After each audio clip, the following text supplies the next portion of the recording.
여러분, 믿음 안에서 일어나는 역사를 체험하기를 원하세요? 아니면 여러분이 스스로 알아서 피해 다니고 포기하고 하지 않음으로 인하여서 스스로 답을 찾기를 원하세요? 여러분이 산지에 있는 모든 답들이 하나님으로부터 답을 얻기를 원한다면 오늘 하나님에 대한 철저한 의지는 우리가 또는 담임 목사가 여러분에게 강조하는 내용이 아니라 바울이 고린도후서 1장 9절에서 내가 하나님만 의지하게 하심이라 라는 말씀에 순종해야 된다는 거예요. 우리도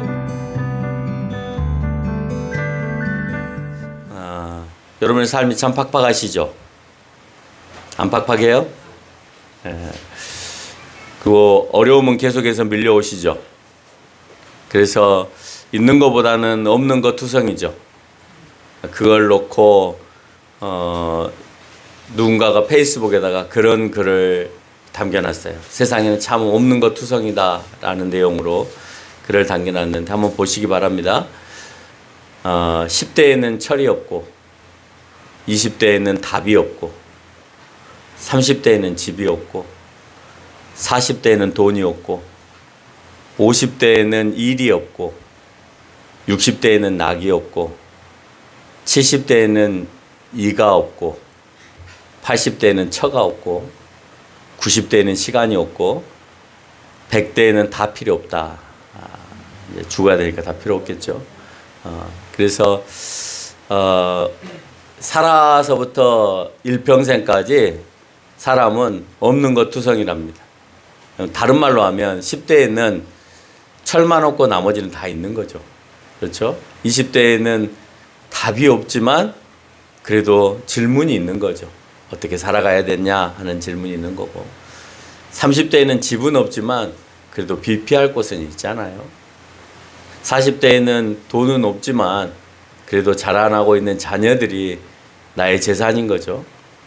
50대에는 일이 없지만 그래도 100세 시대를 앞두고 또다시 무슨 꿈을 꿀 수 있는 도전할 수 있는 기회가 있죠.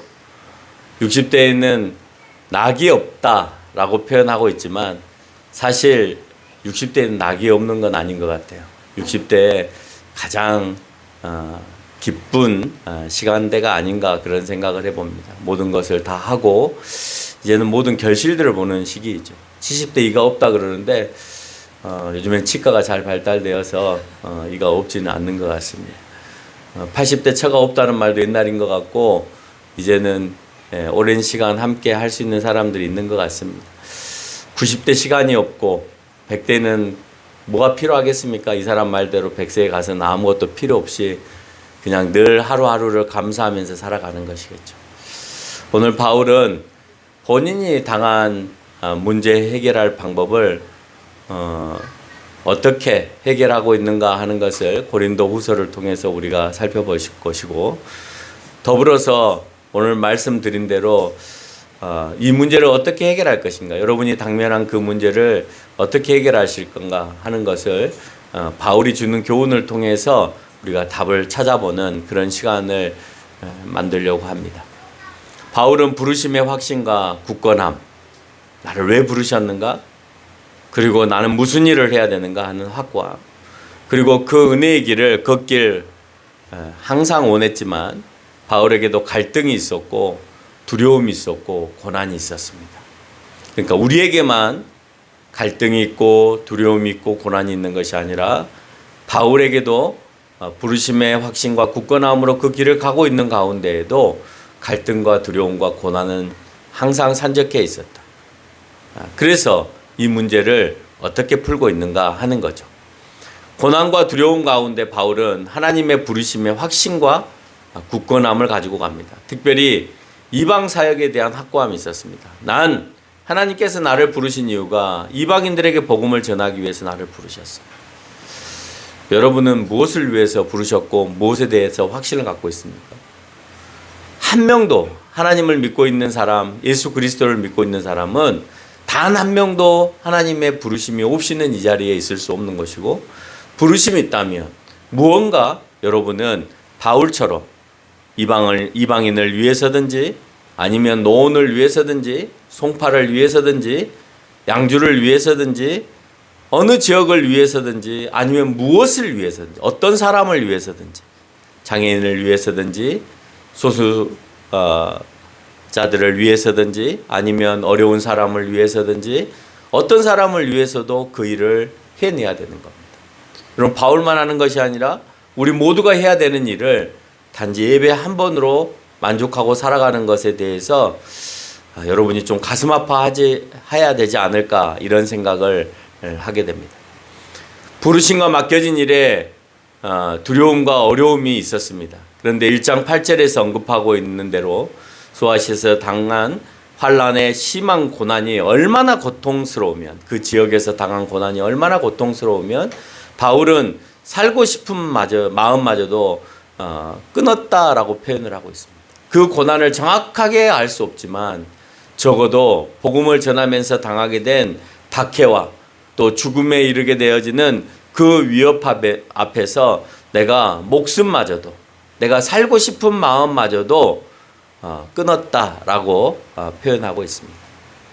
또 하나는 2장 1절로 4절까지 해서 나타난 고린도 지역 교회를 향한 근심과 걱정이었습니다. 내가 복음을 전하면서 당하는 박해와 핍박도 있었지만 뿐만 아니고 내가 전도하고 또 그곳에 교회를 세웠는데 그 교회 가운데서 나에게 주는 근심과 걱정이 가득하였다. 고린도후서 7장을 소개하면서 그 내용을 살펴보면 그 고난이, 그 근심과 걱정이 무엇인가 하는 것을 잘 나타내는데요. 그 고린도후서 7장에서 보니까 교회의 분열이었고 도덕적인 문제였고 바울의 사도권에 대한 의심이었다라고 하는 거예요. 내가 교회를 세웠고 연합되어지기를 원하고 그리스도에 대한 복음을 전했는데도 불구하고 교회가 분열하더라는 거예요. 그리고 도덕적인 문제로 인해서 교회는 타락하고 바울의 사도권에 대해서 의심하면서 본인이 선포하고 있는 그 메시지에 대해서 잘 들으려고 하지 않는 이런 문제가 고린도 지역의 교회 가운데 성행하고 있더라는 것. 얼마나 근심이 되고 가슴이 아프며 걱정이 되겠습니까? 그 외에도 고린도 교회에 보내진 편지의 내용 가운데 바울은 회개해라 이런 말을 해야 되고, 또 잘못한 것에 대해서 그 사람은 이렇게 치리해라, 또 책망하는 그런 메시지를 남겨야 되는 그런 아픔이 있었습니다. 그리고 그 메시지가 전달되어질 때 고린도 교회 교인들이 입을 상처에 대해서도 오늘 바울은 근심하고 있습니다. 이런 고통 가운데 바울과 그 일행들이 한 것은 1장 9절에서 말하고 있는 것처럼 하나님을 향한 의지였습니다. 그 돌파구를 어떻게 헤쳐나갈 거냐. 우리는 당연해 보이는 답에 대해서는 그것에 대해서 흡족하지 못해요. 다른 것으로 답을 찾아보려고 해요. 편지하지 말자. 차라리 쓴소리 안 하면 내가 근심과 걱정이 없을 거 아니냐. 편지하지 말자로 답을 얻거나, 아니면 내가 그 사람들과 가까이 하지 않아서 그 교회의 분열이나 도덕이나 사도권의 의심에 대해서 내가 생각하지 말자. 내가 뭐 그 교회 세웠고 복음을 전했으니까 이제 그만, 뭐 나머지는 하나님이 알아서 하시겠지 라고가 아니라 오늘 내가 그것을 짊어지고 생각을 하고 있기 때문에 고통 가운데 있다는 거예요. 네. 여러분, 오늘 바울이 생각하고 있는 모든 것들이 만약에 그것을 포기하고 고린도 교회에 그냥 너희들 알아서 해 라고 생각하고 뭐 굳이 뭐 편지도 보낼 필요 없이 그렇게 살아가고 박해를 내가 당할 것 같은 지역들을 피해가면서 살아가면 이런 근심과 걱정은 없겠죠. 근데 오늘 그 답을 그곳에서 피하거나 하지 않거나 아니면 그 교회에 관심을 두지 않는 것으로 답을 찾으려고 하는 것이 아니라 오늘 내가 하나님께 전적으로 의지함으로 답을 찾으려고 하더라는 거예요. 그 전적인 의지는 죽음 가운데서 건지시는 역사로 그들에게 나타나고 있는 걸 볼 수가 있습니다. 내가 그렇게 의지했더니 죽음 가운데서 하나님이 나를 건지시고, 또 내가 그렇게 편지를 보냈더니 그 가운데는 믿음의 확고함이 있는 성도들이 발생한다는 것을 오늘 바울은 알게 된 거예요. 하나님을 향한 의지 가운데 하나님의 역사가 일어난다라고 하는 사실을 우리가 믿어야 해요.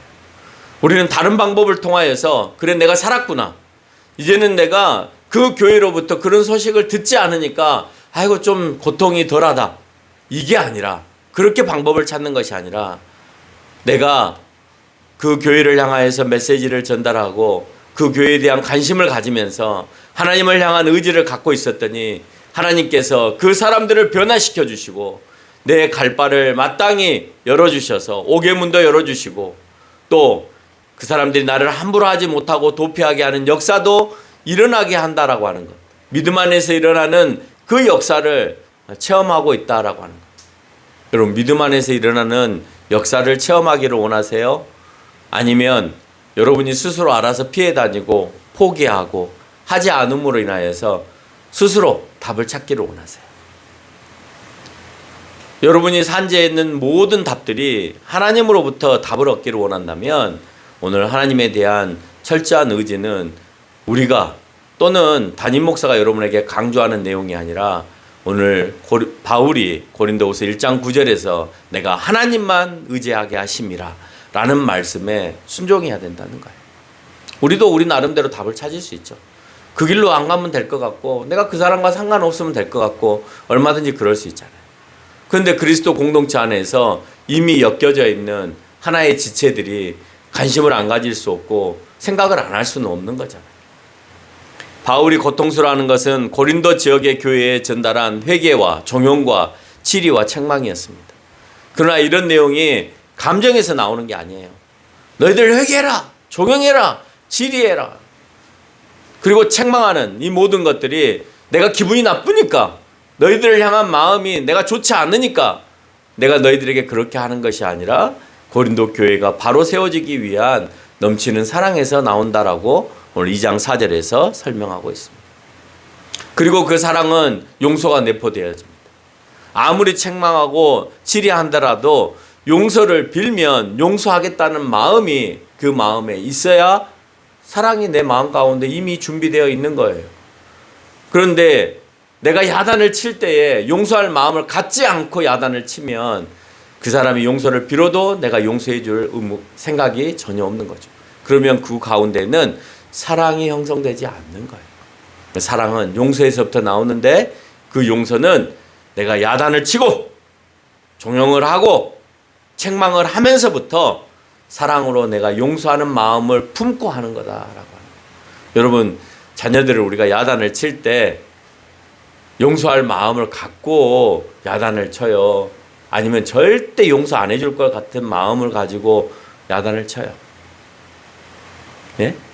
자녀는 내가 용서하지 말아야지라고 하는 생각을 아예 갖지 못하게 만드는 것 같아요. 그냥 태어나면서부터 지금까지 그냥 용서로 무장되어 있는 것 같아요. 자녀를 향한 마음은. 그래서 잘못했거나 수정한다 하면 언제든지 부모의 마음은 돌아서고 풀어져서 그 아이를 품고 사랑으로 인도해주고 싶은 마음이 부모의 마음인 것 같아요. 그래서 똑같은 걸 2번, 3번 잘못해도 또다시 그걸 용서해주고 또 믿어주고 가는 것이 부모가 아닌가 이런 생각을 합니다. 어쩌면 바울이 품고 있는 용서는 책망할 때부터 가지고 있었던 것이다라고 얘기를 할 수가 있겠죠. 2장 10절에서 보니까 너희가 무슨 일에든지 누구를 용서하면 나도 그리하겠다. 너희가 용서하는 마음을 품고 살아라. 나도 그렇게 할 거야. 이렇게 해야 하는 것을 2장 11절에서 말하는데 너희가 사탄에 속하지 않기 위해서. 그런 마음이 없는 사람은 누구에게 속한 사람이냐? 사탄에게 속한 사람. 2장 15절에서 말씀하시는 우리는 모두 다 그리스도의 향기이기 때문에 용서를 빌 때 용서할 수 있는 향기가 우리에게서 발산되어져야 돼요. 그래야 또 다른 그리스도인들을 용서할 때 용서를 빌 때 내가 용서해 줄 수 있는 거고 그 향기가 나로부터 나타나는 거예요. 그 향기가 나로부터 나타날 때 내가 다른 사람을 향해서 용서한 것뿐만 아니라 다른 사람도 그 모습을 보고 용서할 수 있게 되어진다라고 해요. 여러분, 자녀는 부모를 많이 닮죠. 그렇죠? 나는 저런 자녀를 둔 적이 없다 하지만 사실은 자녀는 부모를 닮아요. 자녀가 까칠한 것도 부모가 까칠하기 때문에 닮는 거고, 자녀가 곁길로 가는 것도 부모가 곁길로 가게끔 그렇게 두었기 때문에 가는 거예요. 정말 24시간 옆에 붙들고 관심을 갖고 쳐다보고 그러면 가고 싶어도 못 가죠. 그래서 항상 내가 향기를 그리스도 안에서 잘 발산해야 그 사람도 또다시 그 향기를 품고 발산할 수 있다라고 하는 거예요. DNA보다도 더 중요한 것이 환경인 것 같아요. 아무리 안 좋은 악조건 속에서도 뭐 봅니까? 그렇잖아요. 범죄자들의 자녀 가운데에서도 훌륭하게 자라나는 자녀들도 있고, 공부를 전혀 하지 않은 부모들 밑에서도 사법고시 합격한 자녀가 있는 거 보면 그의 DNA보다는 환경에 의해서 좌우되어지고 열심을 통해서 이루어진다라고 하는 것을 볼 수가 있습니다. 또 한 가지는 환난 가운데 임하는 평안의 위로입니다. 이겨낼 수 있는 것은 아까 얘기한 것처럼 용서의 마음, 사랑의 마음을 품고 있기 때문에 내가 이겨낼 수 있는 거고, 두 번째는 환난 가운데서 임하는 평안과 위로예요. 1장 4절에서 언급한 대로 환난 중에 위로가 있었고 그 위로로 교회를 위로하였습니다. 자기가 위로를 받았기 때문에 교회를 향하여서 위로를 해줄 수 있는 거예요. 그 위로는 1장 5절에서 그리스도의 고난에 있었기 때문에 가능한 거예요. 고난이 없는 위로는 없죠. 여러분, 고난이 있기 때문에 위로도 받는 거예요. 내가 늘 평안한데 뭘로 위로할 거예요? 내가 늘 넉넉한데 뭘로 위로를 할 겁니까? 아, 넉넉하십니까? 이렇게 위로를 할 거예요? 없는 사람에게 없는 것을 도와주면 위로가 되잖아요. 슬픔이 있는 사람에게 슬픔을 같이 함께 나눠주면 위로가 되잖아요. 근데 슬픔이 없는데 어떻게 위로를 할까요? 그러니까 위로는 고난이 있을 때 위로가 되는 거예요. 내가 위로를 받았다라고 하는 것은 그 고난 가운데에서 해결을 받았다. 그 고난 가운데에서 그리스도의 그 사랑을 다시 한번 내가 느끼게 되었다라고 하는 겁니다. 믿음 가운데 당하는 고난은 위로와 구원을 받기 위함입니다. 그래서 내가 믿음 가운데서 당하고 있는, 복음을 전하고 있으면서 당하고 있는 그 고난, 그 고난 가운데에서의 위로는 내가 그리스도를 통하여서 구원을 받았다라고 하는 그 위로가 가장 큰 거예요. 그렇기 때문에 내가 복음을 전하면서 받는 그 고난을 참고 이겨내는 것입니다. 다른 말로 하면 그리스도의 고난이 우리 가운데 부원하심으로 더 뜨겁게 역사하여서 우리의 고난이 위로가 되어지는 것입니다. 그리스도의 고난을 생각하니 위로가 되어져요. 그리스도의 고난을 생각하니까 내가 하고 있는 것은 너무 작아 보여요. 그래서 내가 이걸 고난이라 생각하지 않고 더 큰 열심과 노력으로 발산이 되어져서 놀라운 역사로 드러나게 돼요. 고난이라 생각해서 좌절을 하면 내가 하나님으로부터 위임받은 그 일을 하지 않겠죠. 하지 않으면 역사는 일어나지 않는 거예요. 그 가운데 역사가 일어나기 위해서는 그리스도에 대한 고난이 내 가운데에 와서 위로가 되어야 되고, 그 위로가 되어졌을 때 나는 다시 그 일에 대해서 감당할 수 있다라고 하는 것입니다. 여러분, 옛날에 그 국어책에 보면 산수의 열매라는 그런 수필이었는지 시였는지 명확하게 기억은 안 납니다만, 그 내용을 보면 자녀가 열병에 걸렸어요. 한겨울에. 고난이죠. 부모는 약이 없는 가운데에서 열병을 끙끙 앓고 있는 자녀를 보면 차라리 내가 아팠으면 하는 고난일 겁니다. 근데 그 마음에 두고 있는 그 고난을 자녀가 나에게 준 그 행복을 생각하여서 그 눈길을 헤집고 돌아다니면서 산수의 열매를 얻으러 갑니다. 눈길을 걷는 것도 고난이잖아요. 그런데 눈길을 걸어야, 내 자녀를 사랑하는 마음으로 눈길을 걸어야 역사가 일어나잖아요. 어떤 역사가 일어나요? 그 아이를 그 열병에서 고칠 산수의 열매를 얻을 수 있는 역사를 우리가 얻을 수 있다라고 하는 거예요. 역사는 내가 좌절하고 그대로 멈춰 있을 때 일어나는 것이 아니라 그 고난 가운데에서 그리스도의 일을 행할 때 내 가운데 역사도 일어나는 것입니다. 오늘 3장 6절에서 언급하고 있는 대로 그리스도를 통한 새 언약의 일꾼이 바로 우리입니다. 이런 확신이 있다면 복음을 전하는 일꾼으로 그렇게 당하는 고난을 고난으로 여기지 않는 거예요. 군인이 국가를 지키는 사명이 있고 소방관이 생명을 보호해야 될 사명이 있다면 군인이 적들과 싸울 때 소방관이 하마 앞에서 고난을 당할 때 여러분 그걸 고난이라 생각하고 그걸 감당하겠어요? 아니죠. 군인이 군인의 역할을 잘 감당하고 소방관이 소방관의 역할을 잘 감당할 때 역사가 일어나는 거예요. 건질 수 없는 사람들을 건져내고 이 땅을 지킬 수 없는 상황 가운데 이 땅을 지킬 수 있는 것입니다. 여러분 그 사명 세상에서도 잘 압니다. 자기의 역할을 잘 감당할 때 역사는 일어난다는 거예요. 그런데 우리는 오늘 앞에서 언급하고 있는 것처럼 3장 6절에서 우리를 새 언약의 일꾼이라고 얘기했습니다. 새 언약은 그리스도로 맺어진 언약이고 그리스도로 맺어진 그 언약의 일꾼들이 일꾼으로서 확신을 갖고 있지 않으면 사명을 갖고 있지 않으면 그 가운데 역사는 일어나지 않는 거예요. 우리가 주님의 일꾼이기에 고난을 견딜 수 있는 겁니다.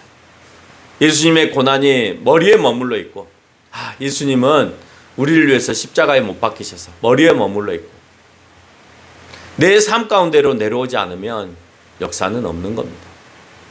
그렇지 않아요? 그게 없으면 고난을 이겨낼 수가 없죠. 내가 한 사람이라도 건져야 된다는 소방관의 사명감이 없으면 내가 지금 저 사람이 가해자가 칼을 휘둘고 있는데 내가 저 칼을 맞더라도 저 사람을 구해야 된다라고 하는 경찰관의 그 의무감이 없으면 그러면 역사는 일어나지 않죠. 그리고 그 고난을 이겨낼 수 없는 겁니다. 일꾼은 자기의 사명이 머리에 머물러 있어서는 안 돼요. 삶으로 내려와야 돼요. 머리로만 나는 경찰이야, 머리로만 나는 소방관이야 하면 뭐 할 거예요?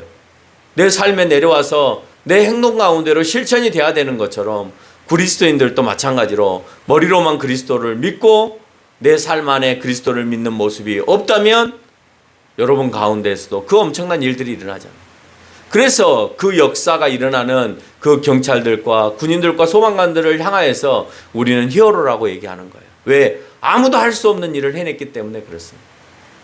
우리가 그리스도 안에서 히어로가 돼야 돼요. 아무도 해내지 못하는 그리스도의 사역을 우리를 통해서 감당하게 하시기 위해서 그렇다는 겁니다. 그럼 여기서 말하는 역사는 뭐냐? 예수님의 고난으로 끝나는 것이 아니라 그가 고난을 받음으로 인해서 우리를 죽음 가운데서 살리시는 역사 있잖아요.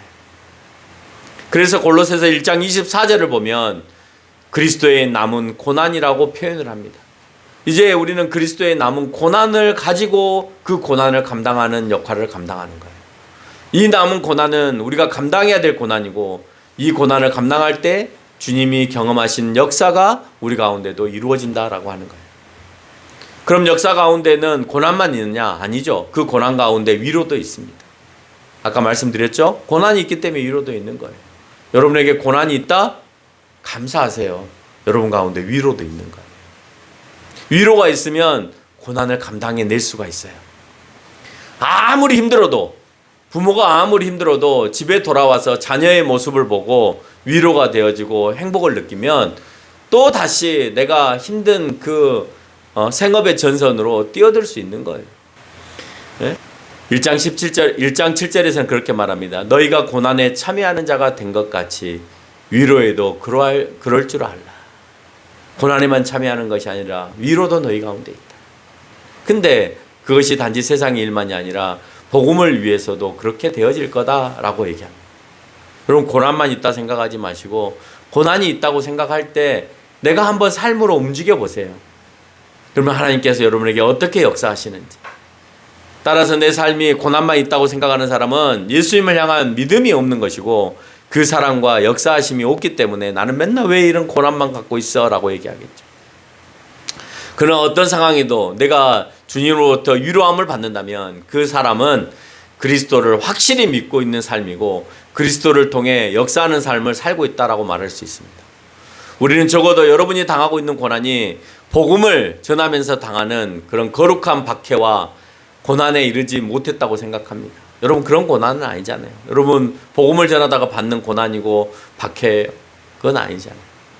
다른 말로 하면 복음을 전하지 않으면 피할 수 있는 고난이기에 우리는 그 고난을 다 피해 그냥 갑니다. 내가 왜 복음을 전해? 내가 안 전하면 되는데 하고 피할 길을 나는 알기 때문에 안 해요. 그 고난을 받으려고 하지 않아요. 근데 그 고난에서는 여러분의 삶과 개입되어지는 역사도 함께 이루어진다라고 하는 거예요. 여러분의 삶 문제만 해결하려고 하지 말고 하나님을 통해서 여러분이 공급받기를 원하신다면 하나님의 일을 해야 공급받을 거 아니에요. 근데 우리는 하나님의 일을 잘 피해 다녀요. 내가 꼭 그렇게 해야 되나? 아, 내가 이렇게 하면 저 사람 나 싫어할 텐데. 아, 내가 이렇게 복음 전하는 걸 저 사람 원하지 않을 텐데. 그건 여러분 마음 가운데 복음에 대한 열정과 뜨거움이 없기 때문에 그래요. 그럼 무엇이 그들을 붙들었을까요? 하나님께서 전적으로 의지하면서 행해지는 1장 11절에서 언급하는 서로의 강구였습니다. 요즘은 누가 기도해 준다 해도 시큰둥하죠. 여러분을 위해서 기도하겠습니다. 그러면 아유, 형식적인 멘트 이런 느낌 들잖아요. 네. 무슨 일이 있을 때 기도를 부탁한다는 것은 내가 예수님을 믿고 있다는 증거이기도 해요. 기도로 문제를 풀려고 하는 그런 마음이기도 해요. 근데 요즘에는 기도를 해주는 것도 시큰둥, 기도를 부탁하는 것도 시큰둥 하면서 살아가는 것 같아요. 본인이 하나님과 예수님과 성령님의 역사를 믿지 못하니까 나에게 아무런 위로와 역사가 일어나지 않기 때문에 따라서 우리는 기도의 부탁도 하지 않는 거죠. 그것이 1장 12절에서 언급하고 있는 육체의 지혜인 것입니다. 그러나 성령의 지혜로 살고 있는 그 증거가 바로 내가 기도를 하면서 살고 있다라고 하는 거예요. 다시 하나님의 은혜로 하나님을 의지해야 합니다. 그 의지는 기도에서부터 시작되어져요. 기도 가운데 결정된 예라고 하는 대답은 변함이 없어야 돼요. 하나님과 기도했죠. 결정이 됐죠. 하나님 내가 그렇게 하겠습니다라고 답을 했다면 그 다음부터 변함이 없어야 돼요. 1장 19절에서 말씀하고 있는 것처럼 예수님께서도 자신에게 맡겨진 일에 대해서는 항상 예라고 얘기하고 있다라고 하는 겁니다. 하나님의 일에는 그 어느 때든지 우리가 아멘으로 화답하시기를 바랍니다. 오늘 아멘으로 답하는 분들은 하나님의 자녀로 인침을 당하고 보증을 받고 성령의 계시가 여러분 가운데 있어서 분명히 답하실 것이라고 고린도후서 1장 22절에서 여러분에게 분명히 설명하고 있습니다. 그래서 여러분은 그런 답으로 응답하는 사람들을 보배로운 자로 하나님께서 여기시고 그 가운데 하나님의 귀한 것으로 담고 있는 겁니다. 오늘 우리가 읽었던 본문에서 바울과 동역자들이 결론을 맺습니다. 죽음의 고난까지도 피하려 하지 않고 전달하고 있다는 겁니다. 여러분 고난으로 끝나면 안 되죠. 고난이 사명으로 끝나면 여러분 기쁨으로 그 일을 감당할 수 있는 거예요. 4장 7절에서 언급하고 있는 나와 같은 질그릇이 복음의 보배를 담게 하셨다는 감격과 이 복음을 우리를 사망에서 건져내게 하시고 영원히 망하게 하지 않게 하시고 심지어 복음을 전하게 하시는 고난의 끝에서 이제는 건져내셔서 사망의 자리에 있지 않게 하고 생명으로 역사하시는 그런 일로 하나님께서 이끄신다라고 하는 겁니다. 우리 역시 아버지 하나님께서 주님을 살리신 것처럼 우리도 영원히 살리신다라고 하는 그 확신을 가지고 또 하나님의 계획이 우리 가운데서 이 질그릇이 보배를 담고 그 보배를 담아서 역사하는 일들이 우리 가운데 일어나는 저와 여러분들이 되시기를 바랍니다.